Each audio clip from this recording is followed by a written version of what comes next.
السلام علیکم ورحمۃ اللہ وبرکاتہ۔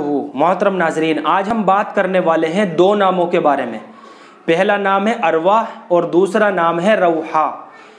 کیا بچی کے یہ دونوں نام رکھے جا سکتے ہیں یا نہیں، اور ان دونوں ناموں کے معنی کیا ہے؟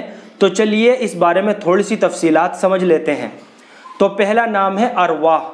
یہ ارواح جو نام ہے، اس نام کے معنی ہے خوب روح، اور یہ نام حضرت عثمان غنی رضی اللہ تعالیٰ عنہ کی والدہ کا نام تھا، اور اس نام کی کئی ایسی صحابیات گزری ہیں جن کا نام ارواح تھا، تو اس نسبت سے بچی کا یہ نام رکھنا بہت ہی زیادہ اچھا ہے۔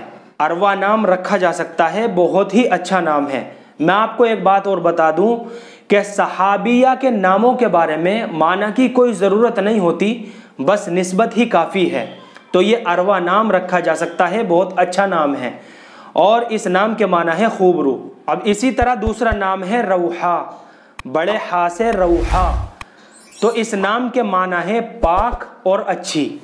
تو یہ نام بھی بہت اچھا ہے، اس نام کے رکھنے میں بھی کوئی حرج نہیں ہے۔ اب چلتے چلتے میں آپ حضرات کو ایک بات اور بتا دوں کہ اپنے بچوں کا اچھے معنی والا نام رکھنا بہت ہی زیادہ ضروری ہے، کیونکہ ناموں کے اثرات بچے کی زندگی کے اوپر بھی پڑتے ہیں۔ تو اس لیے اپنے بچوں کا اچھا نام رکھیں، کوئی اچھے معنی والا نام رکھیں، اور ہو سکے زیادہ کوشش یہی کرنی چاہیے کہ صحابہ صحابیات کے ناموں کے اوپر اپنے بچوں کے نام رکھیں، تاکہ ہمارے بچوں کو بھی ان کی نسبت حاصل ہو جائے۔ اللہ ہم سب کو عمل کی توفیق عطا فرمائے۔